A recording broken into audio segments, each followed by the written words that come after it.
onto part 2 of this rigging series. So we spent the first episode prepping the file, and now we are going to go into the rigging. We're going to start off with her head, since it's kind of the most complicated part of the body, and you'll see why in a bit. When you are rigging the body, this line is actually a good example. You will only want to rig one side of the body, so one leg, one arm, one side of the head.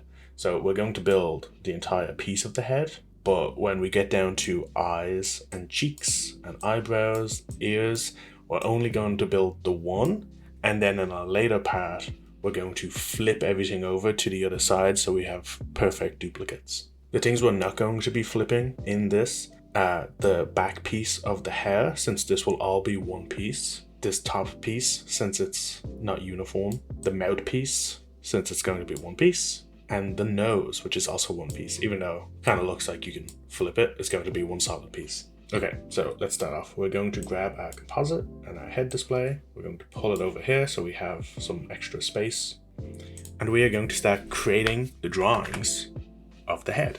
So you can have a top piece of the head and then a jaw, which is very handy for dialogue, moving the jaw as the mouth opens and closes, or you can have the head as one single piece. We are going to make it two pieces. So we're going to need the cranium and the jaw.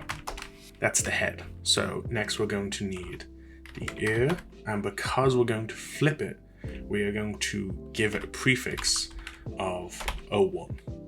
And then when we flip everything, it's going to be 02. Naming it now is going to help out a lot later when you duplicate the objects and they're all going to have _1 attached to everything, and it's going to get confusing. Interior underscore, no, we can just say line _1. And that's all we need for the ear. Let's do a nose and a nose shadow. We'll do a mouth.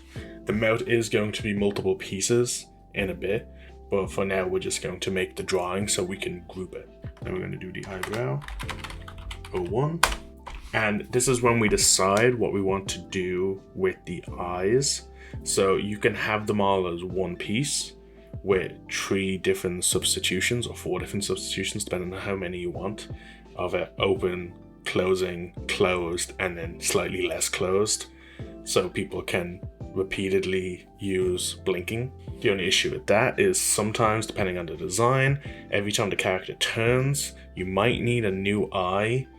Not in most cases, since the eye will just be skewed, but I prefer to have a bit more flexibility. But we're actually going to do both of those things. We're going to have the flexibility to lower and raise the bottom and top lid, and we're also going to have substitutions. So we are going to do eye base 01, eye pupil, eye iris, eye shine. We're going to do eyelid upper and eyelid lower.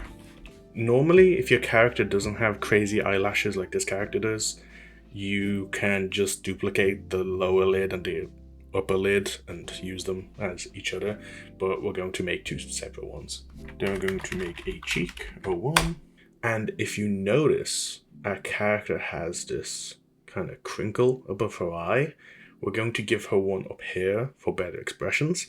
We're going to give her one in the center, again for more expressions.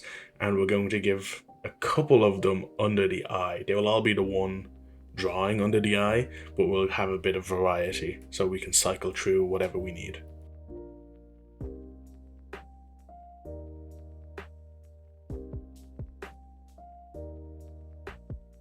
Actually, we are going to attach the forehead wrinkle to the eyebrows. So we are going to call them eyebrow underscore wrinkle. And don't forget the 01. Now that we have all of the pieces created, for now we're going to ignore the hair and use that for last. I tend to break those apart so they're 2 separate parts of the rig. We're going to go through and we're going to line up all of our pieces so they're in the correct order.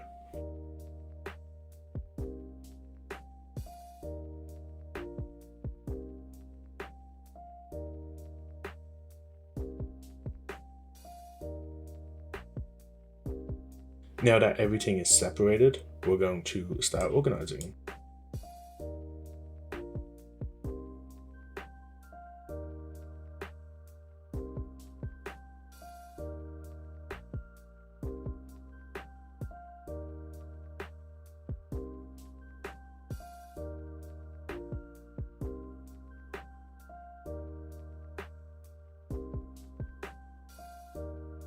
And then we can select everything and click this button up here, align nodes, so they're all straight. Then we're going to hold Shift Control plus P and we get pegs. We select all of the drawings and then hold Alt and click on the head composite. It'll plug everything in. Or we can go through and composite individual things. So the ears, Control H, are going to get composited. The jaw and cranium can have their own. The nose, composite. The mouth is going to have its own.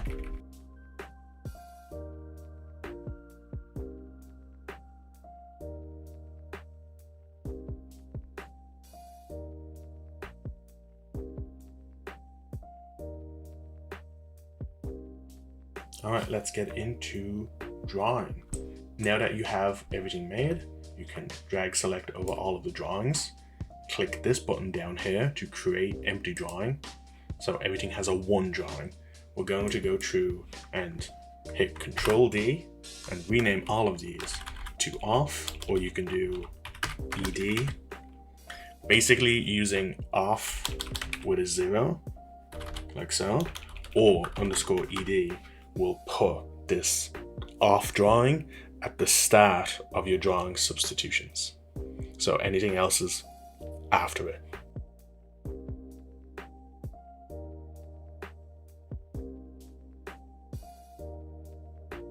Now that everything has a off drawing, we're going to drag select over all the drawings again and do the same thing, but make a one substitution. So that is going to be our drawing. If you're very specific about stuff, or you have maybe a lot of drawings on the one frame, you can go through and name them, F for front, S for side, P for profile. Now that our drawings are made and we have a number one drawing, we're going to start drawing. So if we go to our cranium, we're going to start off with the face shape, go to our rectangular tool, and then pick our scale. Our scale is going to be 2.5, like mentioned in the last video, which should line up pretty well with the outline of the character. So we're going to create the cranium. It's going to be a box. And remember that when you create something using the rectangle tool, the top left is always going to be a broken corner. So when you apply your deformers, the top left will not be able to rotate like this. It will be broken, so you can only rotate one side at a time. So you want to put this somewhere where it's not going to get in the way. So I'm going to select it and then use our tools over here to pull it down. So now that corner is this corner. We're going to pull that into the center and then make a new point over here. There we go. So now this is going to be hidden away inside the face.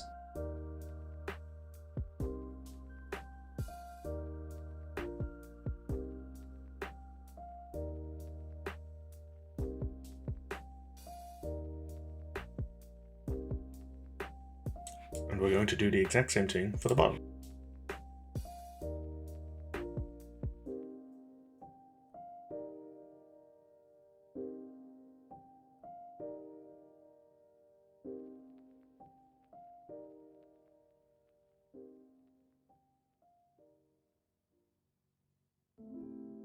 Great, so I'm going to speed through building most of the things. If anything is necessary to stop during, I'll stop and explain what I'm doing.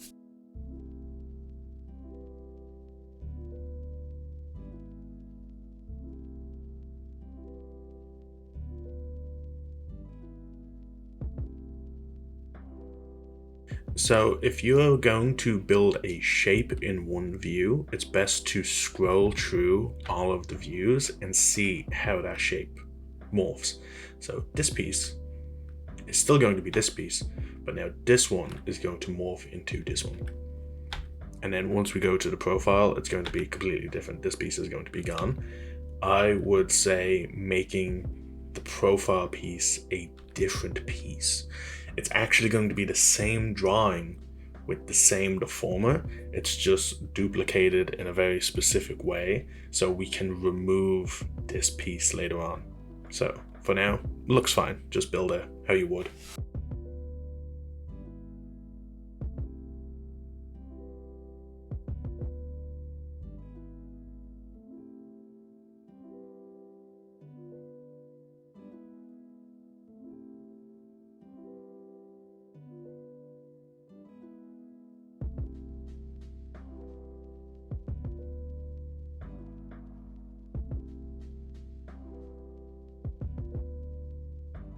For the eye, we've tried to stay on the line in these open gaps, but we've overextended where the lids are going to be.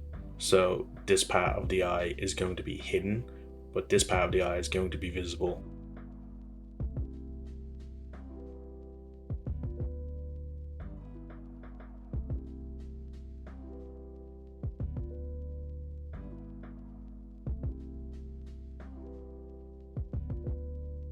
For the lower lid, we are going to make it follow where it connects to the eye. So right here, and then pull down like so. And this bit is going to be widened and pulled down, because later on, when these lids are moving, you want to be able to pull it up, and you want all of this space to keep covering the eye.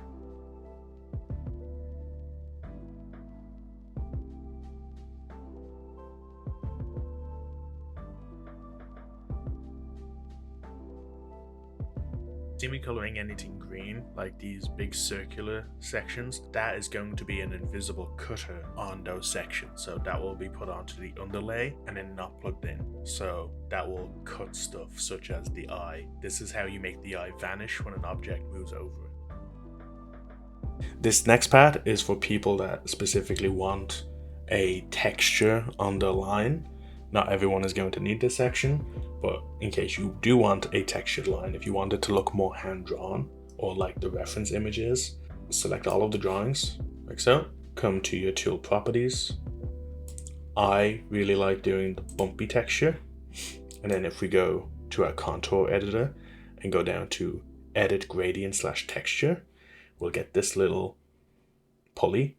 And if we grab the edge and then pull it twice its length and let go, you're going to get a very hand-drawn pencil look.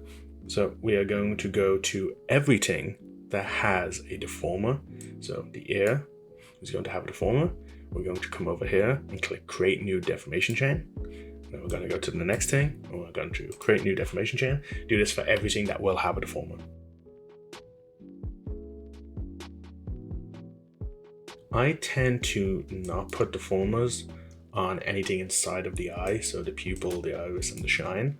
In most cases, you don't need to deform them. You can just squash them or stretch them with the peg.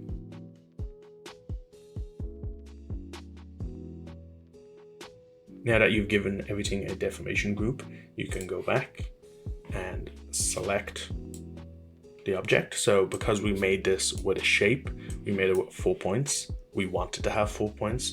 So we can select it and come up and use the envelope creator _ show UI tool.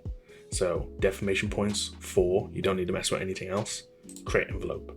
So now this object has 4 envelopes automatically applied. We turn off our reference, we can see. So we're going to go through and do this for everything made with the rectangle tool. Anything that wasn't made with the rectangle tool, such as this line, we're going to make our own deformer. Make sure it's an envelope deformer. Come true, pose, select how many points you want, and then most of the time if the object is small you'll try and place it correctly, but it will overstretch and then you can come back and realign it.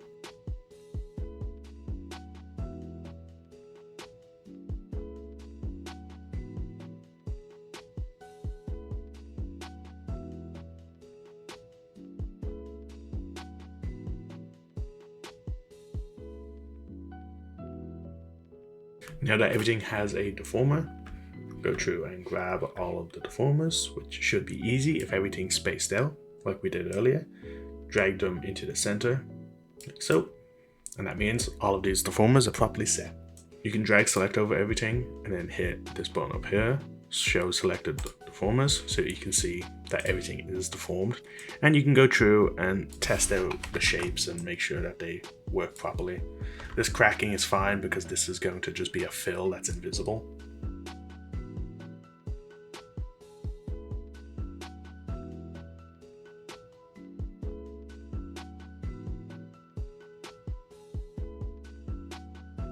So as you can see, there's a bit of bad warping with this piece, which means we can mess around with it to try and fix it. Maybe make it more centered.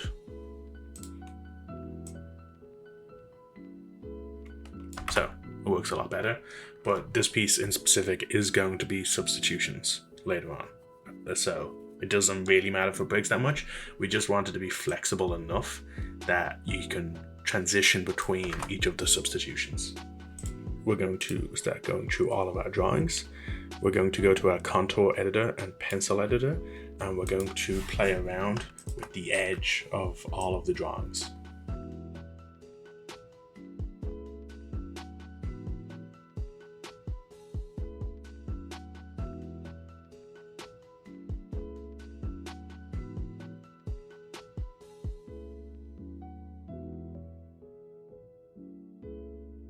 Now that all the lines are where we want them to be, we can now start coloring. As you're going, if you notice anything isn't bending correctly when you deform it, go in, add extra points onto the line, and then apply the color, because it will only apply it to the line, it won't apply it to the color. You can quickly apply color by going to the color, and then using this button, create color art from line art. Click it a couple of times because sometimes it doesn't really go through. And then we can go skin base and start coloring.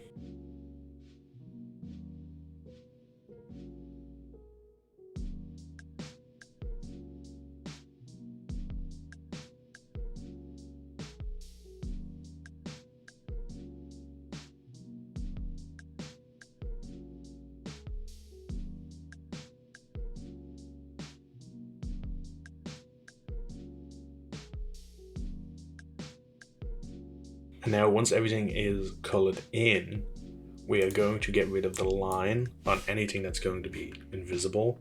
So the upper lid line, that's going to be invisible. And we're going to take the color of the invisible part, which is green, cut it and put it on the underlay instead.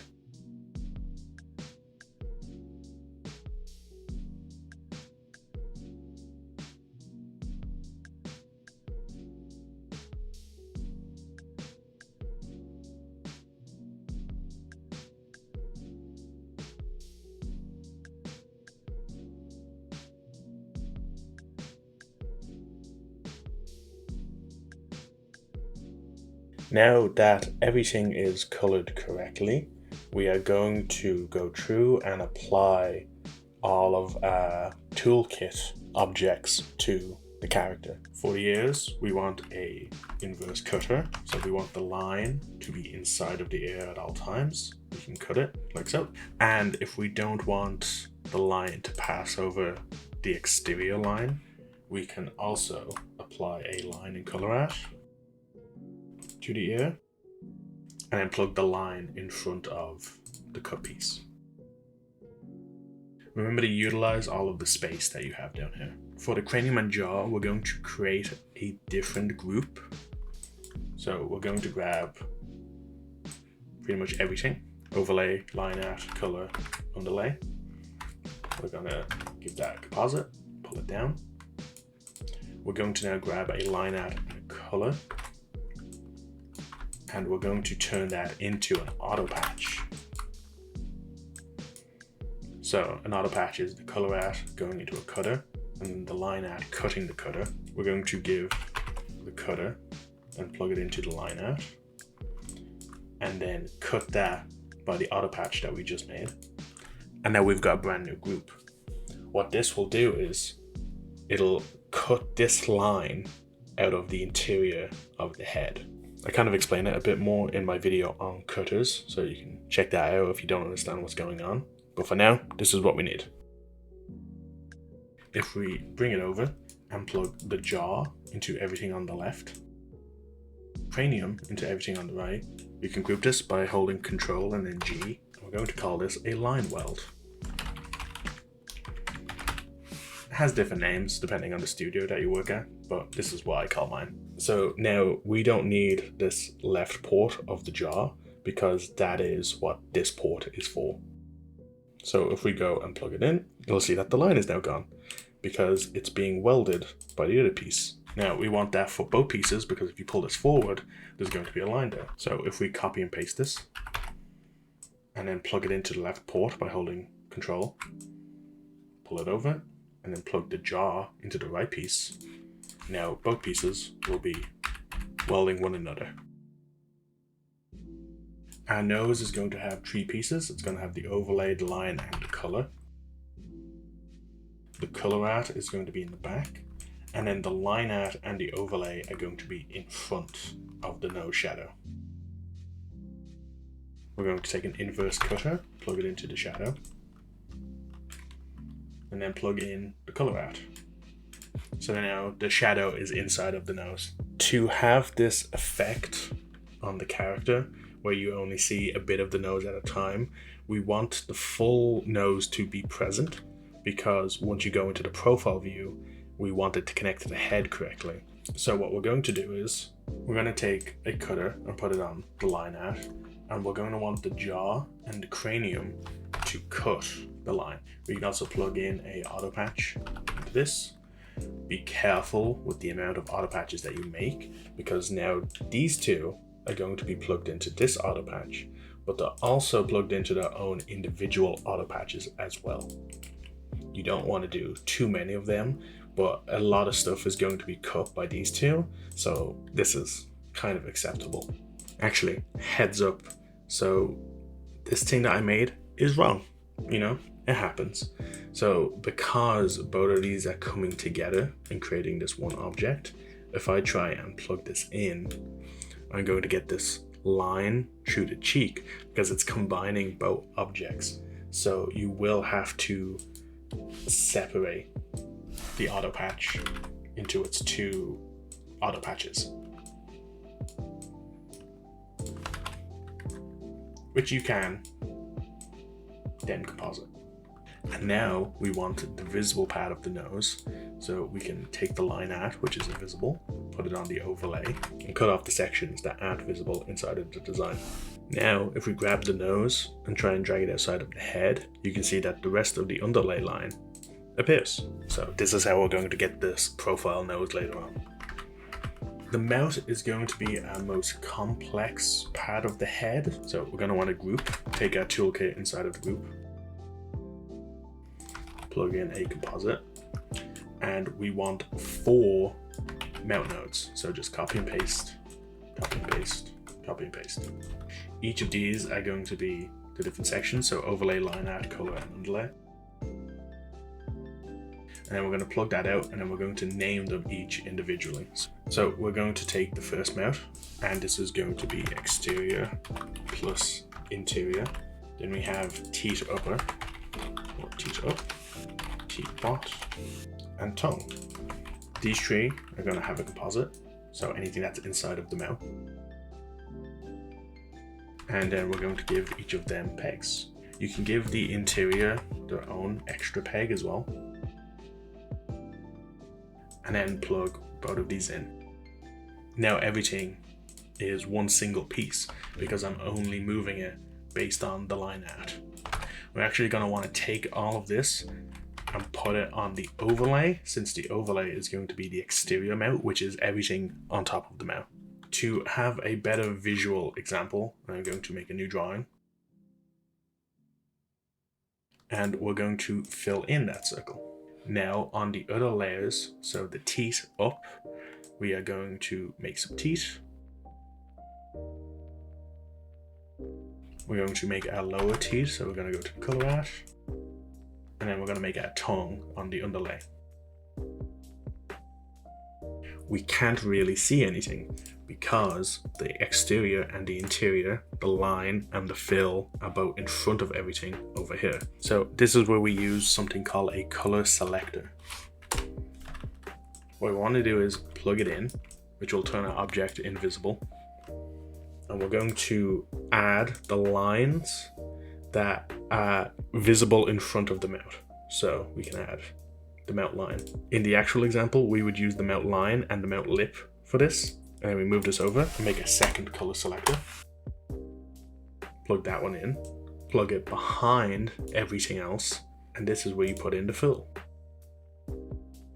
So now the fill is behind everything and the line is in front of everything. We can make a cutter, plug it into all of the internal objects, and then invert cut it by that fill. So now everything is inside of the mouth. That is the mouth practically done.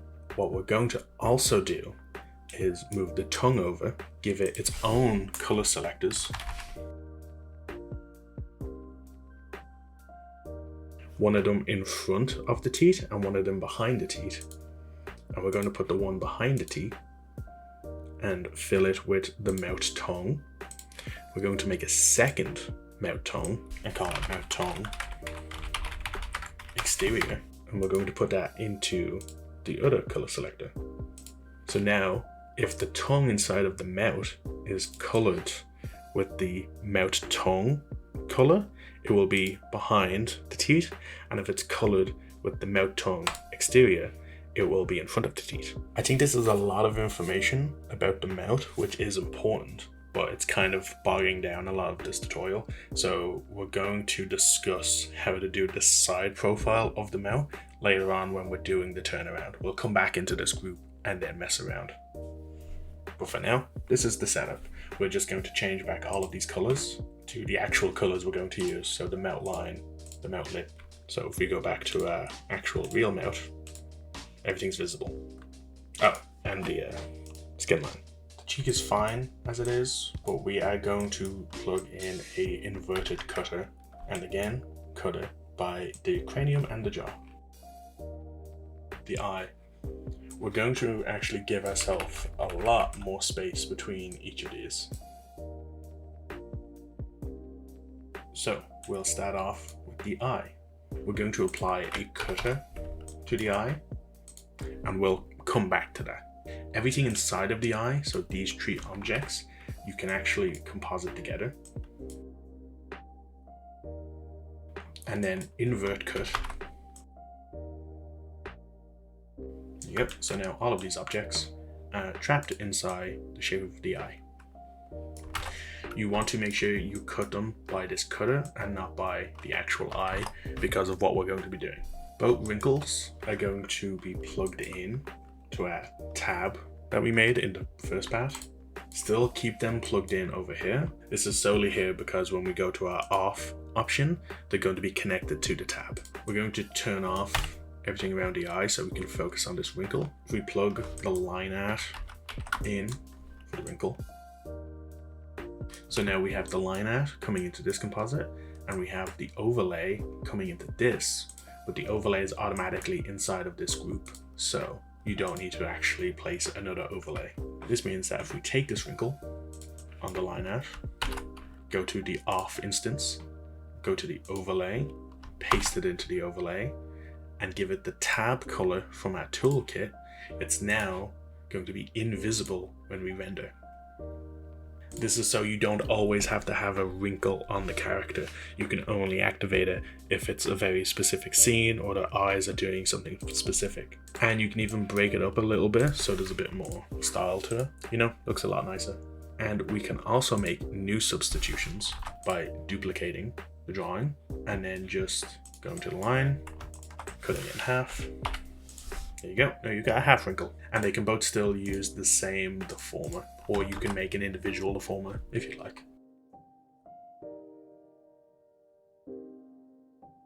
I also like making a third deformer that is kind of crinkled.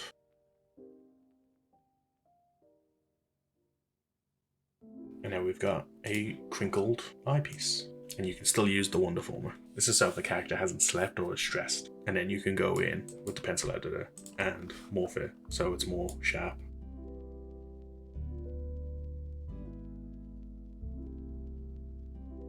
The exact same thing will happen for the eyelid wrinkle and the eyebrow wrinkle.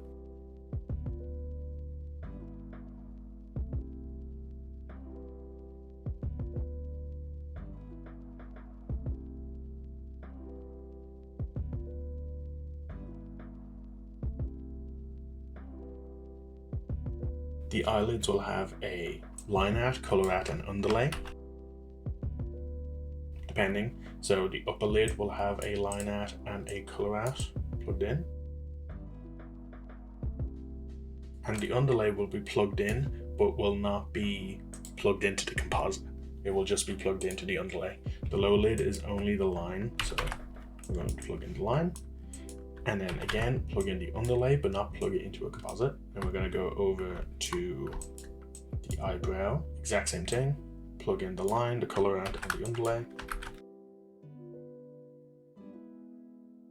And now that you have all 3 underlays, you can select them all, hit Ctrl H, make a composite, and that is what we plug into the cutter on the eye. This is so if we lift the eyelid, it will cut into the eye. If we lower the eyelid, it will cut into the eye. And then if we lower the eyebrow, it will also cut into the eye. So we do actually want it to cut into a bit more than the eye. We want it to cut into the eyelash. So let's plug both of these in to one composite. Let's give it a cutter. And then plug the eyebrow underlay into the eyelash. So now the eyebrow will also cut the eyelash. And voila, that is the head. The substitutions for the upper lid and the mouth are going to come later on when I go through all of the substitutions for both of those, the hands and the feet. We are going to be going into the hair. The hair is going to be broken into different pieces. So we're going to want to look at our turnaround and see what pieces are going to be consistent, what needs to be substitutions, what we can get away with. We're going to have our fringe as this big piece, and then we're going to have a small piece that's going to be the fringe. We're going to have this sideburn like so. This is going to be just one solid piece. The back hair is going to be one solid piece, and then when we get to the profile, we're going to have a second substitution drawing just for the profile. We need these 4 strands of hair, which we're going to just make the one side and then duplicate it over. So we only need to make the one. And then this ponytail and bobbin. Bobbin is fine, we can just use a sphere, but the ponytail changes shape pretty much every rotation. So we're going to just have this as substitutions. I've separated them, so we have fringe big and small, sideburn, hair back line 1, hair back line 2, hair back, ponytail, and bobbin. Bobbin is what we call these things in Ireland. If you're watching this from a different country that calls it something else, like a scrunchie. I think scrunchies are a different thing, but however. Now that each of these are made, we've plugged them into composites like we did previously. We gave them all pegs like previously, and now we're just going to go through and draw everything.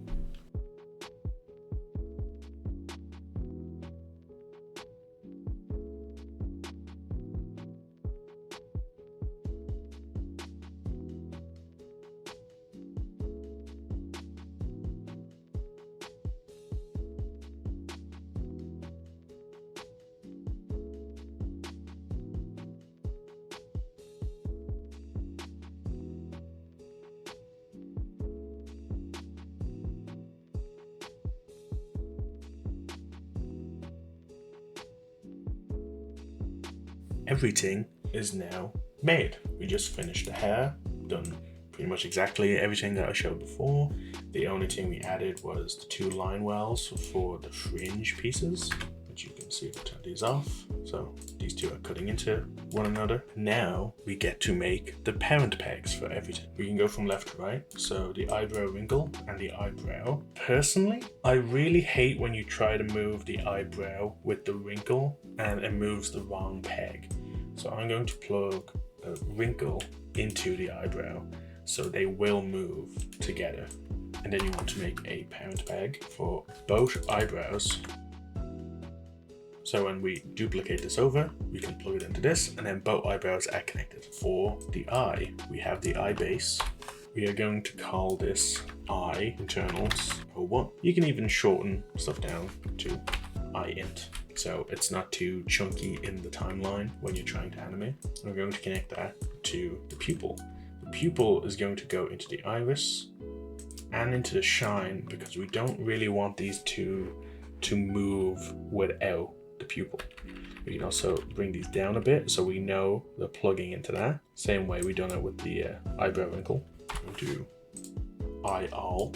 And this is going to plug into everything else. And now the eye all is going to get eyes peg. Both eyes are going to go into this peg.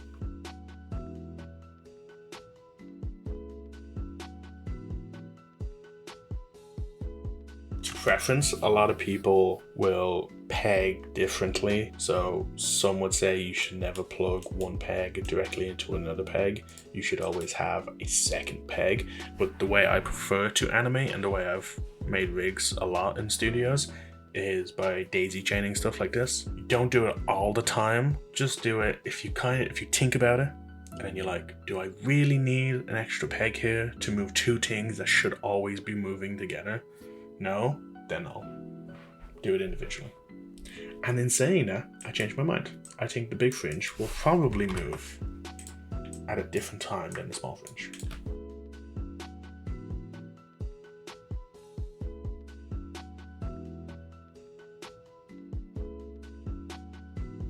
Now that we have all of the base objects parented, we can now do the bigger pegs. Cranium is going to go straight into the head. There's kind of a decision we need to make now of if the mouth will go into the face peg or it will connect directly to the jaw, which can be better for animation reuse.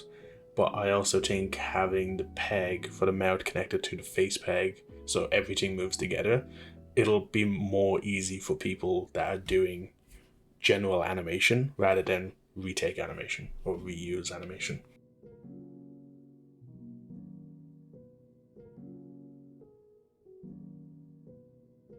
Everything now is going to go from the nose up to a face peg. And our face peg is going to be control of everything on the face. So the mouth, the cheeks, the eyes. So we want it to be a bit higher.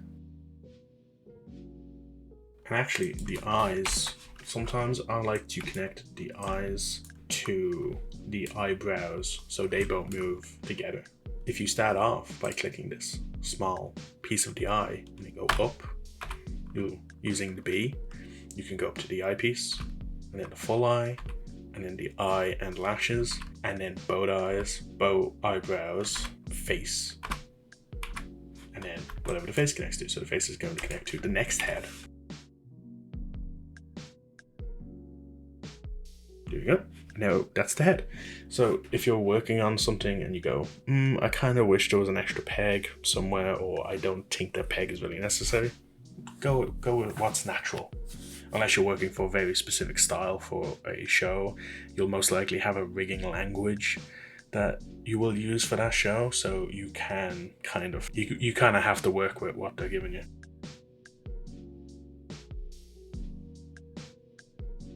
So we have our cranium coming up to the head all. We're going to have our last head peg, which is going to be our head master.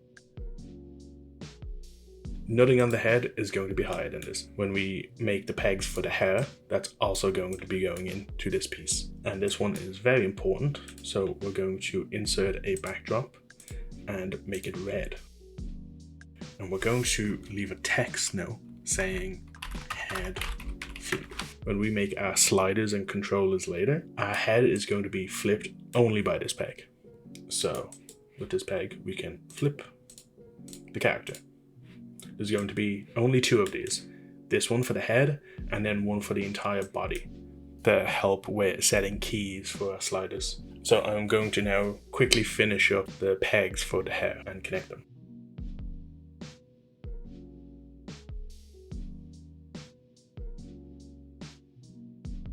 Use Z-Dep by grabbing the peg, going to the transform tool, Alt, and then the arrow keys to pull anything that's meant to be in front of the head in front. When you get something like this, kind of a balancing act of what goes in front of what, I would recommend getting the ears, pulling them back, and then grabbing the back of the head and pulling that further back. The very last thing we need to do is grab all of the pegs, bring them up.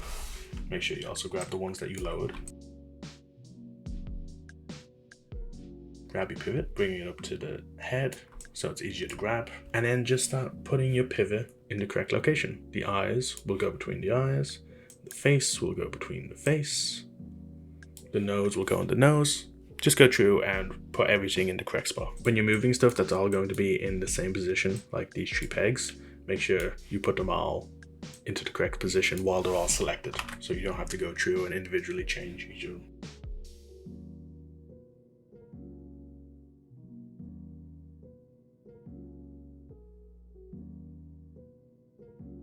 If you can't find something because it's hidden behind another object, you can put a display on that drawing so you can place it in the correct spot.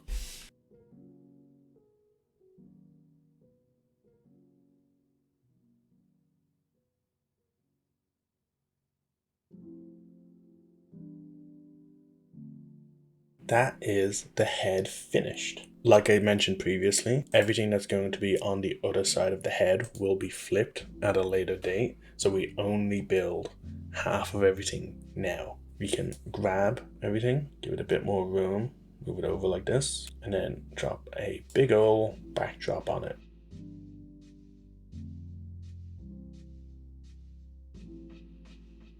And if you want things to be more tidy, you can go in and make smaller backdrops for everything else.